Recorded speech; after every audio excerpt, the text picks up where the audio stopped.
हे भगवान, किस चीज की सब्जी बनाऊं? आज तो रसोई में एक भी तरकारी नहीं है और बिना तरकारी के पांचों खाएंगी भी नहीं। कंचन अपनी गरीब सी रसोई को दुख से निहारते हुए अपने कच्ची मिट्टी के आंगन में आती है, जहाँ हरी भरी बेल उगी हुई थी और उनमें पीले रंग के फूल भी लगे हुए थे।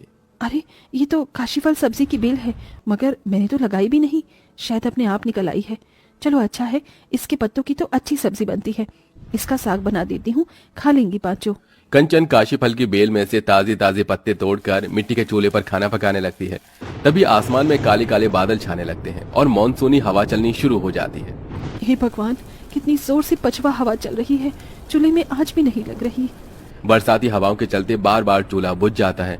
तो वहीं घर के अंदर उसकी पांचों भूखी बेटियां आशा, आंचल, बबीता, पूजा, गौरी अपने अपने खाली प्लेट लेकर बैठी हुई थी। भूख के मारे मेरे पेट में तो चूहे दौड़ रहे हैं, पता नहीं खाना कब बनेगा। मुझको भी बहुत तेज की बुक्कू बुक्कू लगी है। आज तो मैं पुले 2 कलछी चावल खाऊंगी। ये सुनकर चौथी बहन आंचल चिड़चिड़े लहजे में बोली, सारा खाना तो अकेले ही हड़प जाएगी, तो हम चारों और माँ क्या खाएंगे? वही तो, चुहिया सा तो पेट है तेरा, 2 कड़छी चावल खा जाएगी।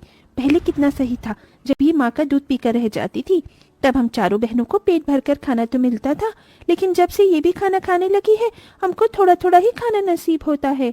गरीबी के चलते गौरी, आंचल और बबीता नन्ही पूजा के खाने पर कुरकुराने लगती हैं।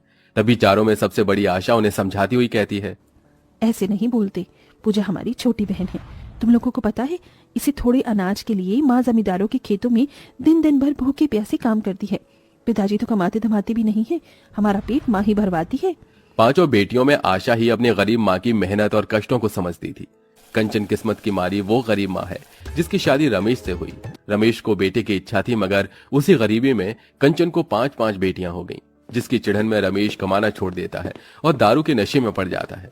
मजबूरी में कंचन 100 रुपए 50 रुपयों के लिए जमींदारों के खेत बोने का काम करती थी, ताकि वो अपनी 5 बेटियों का पेट भरवा सके। थोड़ा थोड़ा करके वो अपनी 5 बेटियों को खाना परोसती है। माँ, ये तुमने हरा हरा क्या बनाया है? ये तो एकदम गोबर जैसा लग रहा है। मैं नहीं खा रही हूँ। मुझको भी नहीं खाना। मेरे लिए आलू की सब्जी बना दो। तुम हमको हमेशा ये घास फूस खिलाती हो माँ, कभी हमारे लिए पागल पनीर नहीं बनाती हो? उसे पागल पनीर नहीं, पालक पनीर कहते हैं, तोतली कहीं की। एक तरफ जहां गरीबी मुंह बाए खड़ी थी, वहीं अपनी बेटियों के मन में अच्छा अच्छा खाना खाने की ख्वाहिश को देखकर उस गरीब दुखियारी माँ का बहुत दिल दुखता है। मुझे माफ कर दो मेरी बच्चियों, मगर मैं क्या बनाती, घर में एक भी सब्जी नहीं थी, बस यही था। कोई बात नहीं माँ, हम ये भी खा लेंगे, ये भी तो खाना ही है। अच्छा, तो मैं खेत में जा रही हूँ, बारिश का मौसम है, तुम पांचों घर में ही रहना। इतना कहकर कंचन भूखे पेट जमीन में आकर खेत में बुआई करने लगती है। तभी जोर जोर से बादल गरजने लगते हैं और बारिश शुरू हो जाती है। हे भगवान, इंद्रदेव को भी अभी ही बरसात की फुहार लगानी थी। जमींदार जी, इतनी बारिश में खेत की बुआई कैसे होगी? मैं घर जाऊं? तभी जमींदार भड़कते हुए बोला, इसी बारिश में बीज बोने से बीज लग जाएंगे, खेत में पानी नहीं भरना पड़ेगा। बदले में आज मैं तुझे 20 रुपए बढ़ा कर दे दूंगा। बारिश के उस मौसम में 20 रुपए ज्यादा कमाने के लिए कंचन लगातार कई घंटे तक भीग भीग कर बीज बोती है, जहाँ खेतों में भरे पानी में से उसके शरीर में जोंक चिपट कर खून चूसने लगती है। माँ, इन जोंक को छुड़ाना होगा। हे भगवान, मदद कर। जमींदार जी, मैंने खेत बो दिया, मेरे पैसे मुझे दे दीजिए।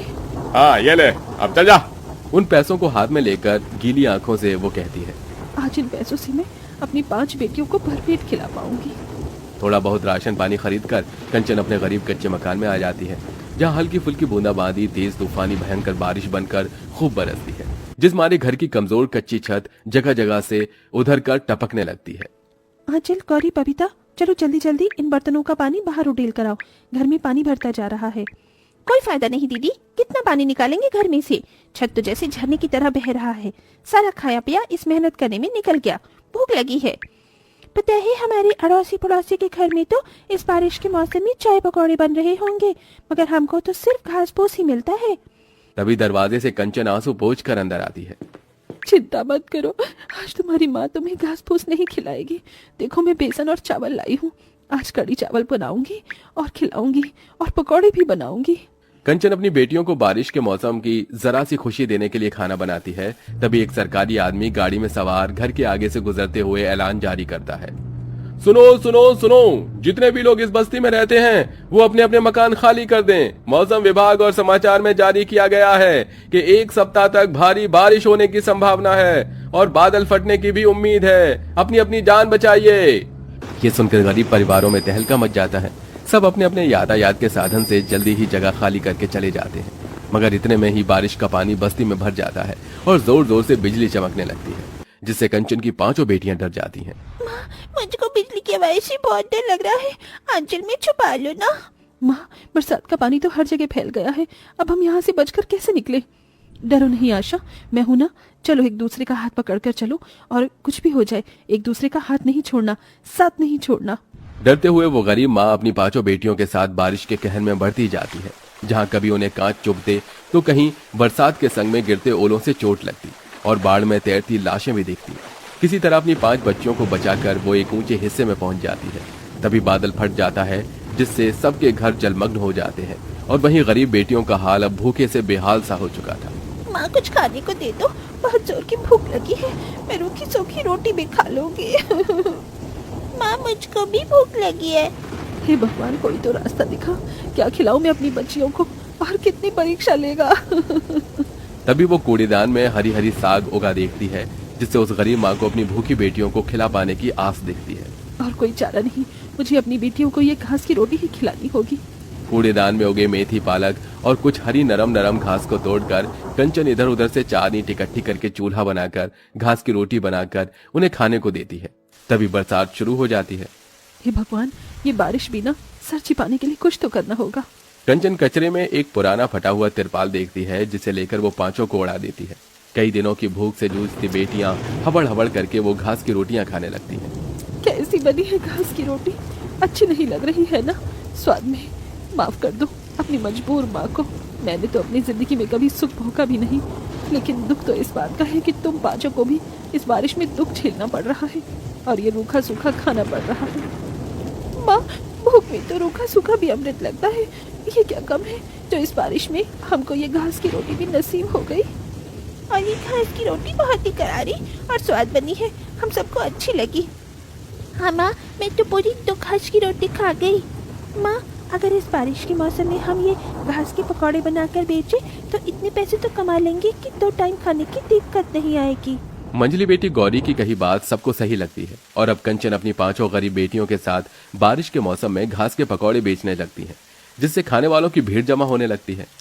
अरे भाई वाह, आज तक आलू प्याज पालक के पकौड़े खाए थे, मगर इस बारिश के मौसम में इस घास के पकौड़े का स्वाद सबसे बढ़िया है। अरे हाँ भाई, 10 रुपए में घास के 10 पकौड़े खिलाती हैं ये गरीब माँ बेटी। साथ में चटनी भी देती हैं। और क्या चाहिए आज के टाइम में, आता ही क्या है। और इस तरह बारिश के मौसम में गरीब कंचन अपनी 5 बेटियों के साथ संघर्ष करके अपनी जिंदगी को ठीक कर लेती है और थोड़े थोड़े पैसे जोड़कर एक पक्का छोटा मकान बना लेती है, जिसमें उन्हें बारिश के मौसम में दर बदर नहीं भटकना पड़ता।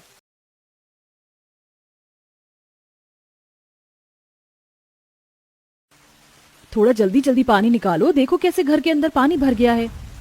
जितना निकाले उतना कम है। जब तक ये बारिश नहीं रुकेगी तब तक घर से पानी खत्म नहीं होगा। बारिश की वजह से छत से कब से पानी टपक रहा है। 5 बहुएं टपक रहे लगातार पानी की वजह से काफी परेशान होती हैं। घर में पानी भरता देख कई देर तक बाल्टी से पानी बाहर निकालने में लगी रहती हैं। ये तो अच्छा हुआ आज ज्यादा देर बारिश नहीं हुई, वरना गांव का तो पता नहीं हमारे घर में जरूर बाढ़ आ जाती। जब तक हमारी छत ठीक नहीं हो जाती तब तक घर के अंदर पानी भरने की समस्या भी ठीक नहीं हो सकती। पर करे तो करे क्या, हमारे पतियों की तो इतनी कमाई भी नहीं है कि वो छत ठीक करवा सके। अब तो बस बारिश के मौसम का खत्म होने का इंतजार करना पड़ेगा। हर रोज बारिश की वजह से छत से टपकते पानी को देखकर 5 बहुएं काफी ज्यादा परेशान होती हैं और ऐसे ही कुछ दिन गुजर जाते हैं। वर्णिका और विनीता सब्जी लेने के लिए मंडी जाती हैं। तभी वर्णिका को एक दुकान पर बांस की कुछ लकड़ियां दिखाई देती हैं, जिन्हें देखकर विनीता, मुझे जुगाड़ मिल गया जिससे अब हमारी छत से कभी भी पानी नहीं टपकेगा। कैसे जुगाड़ वर्णिका? सब्जियां लेने की बजाय बांस की लकड़ी की दुकान पर जाती है वर्णिका और वहां से कुछ बांस की लकड़ियां लेकर साथ में एक रस्सी भी ले लेती है और उन्हें घर ले आती है। वर्णिका, तुमने अब तक बताया नहीं कि तुम इन लकड़ियों का करोगी क्या? मैं इन बांस की लकड़ियों को आपस में जोड़कर इन्हें कील रस्सी की मदद से छत पर ऐसे बिछा दूंगी, फिर हमारे घर में बारिश की एक भी बूंद नहीं आएगी। वर्णिका बाकी बहू की मदद से सारी बांस की लकड़ियों को आपस में जोड़कर पन्नी, रस्सी और कील की मदद से छत पर उन्हें अच्छे से बिछा देती है, जिससे अब जितनी भी तेज बारिश हो उनके घर में पानी की एक भी बूंद नहीं आती। अरे वाह वर्णिका, तुम्हारा जुगाड़ तो बड़ा कमाल का निकला। आखिरकार हमें इस टपकती छत से छुटकारा मिल ही गया। ऐसे ही कुछ दिन गुजर जाते हैं। पांचों बहू के पति फैक्ट्री और खेतों में मजदूरी का काम करते थे। काम से घर लौटते समय बहुत जोरों की बारिश शुरू हो जाती है, जिससे वो पांचों भीग जाते हैं और उन्हें बहुत तेज बुखार चढ़ जाता है।